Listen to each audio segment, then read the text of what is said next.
because it's full of minerals and vitamins. I 100% agree with that.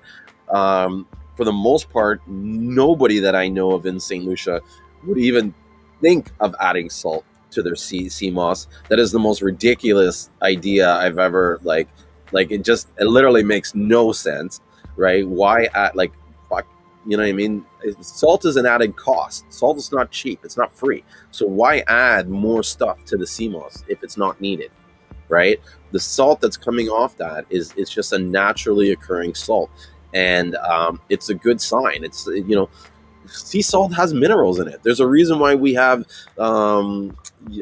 pink sea salt, because it's supposed to have all these trace minerals. There's no difference than that of the sea moss, the salt that comes off the sea moss. Now, one thing I'd like to add is that if I were someone who wanted to use the sea moss salt, I would make sure that I filter it to the point, like, because when you are getting the salt, there's all kinds of debris in there, and the sea moss salt is very fine, so it is possible to filter it in a way so that you reduce different pieces of grass, dirt, sand, whatever that might get into it. And that's what I would be how do you say it, that's what I would be cautious of when putting it in my food. Now, it's definitely great to put into your water and soak in it, like Epsom salts or like a bath bomb and stuff like that. It's good to put on your skin, your face, your hair. You know what I mean? Add it into scrubs and stuff. The sea moss salt, it's full of minerals.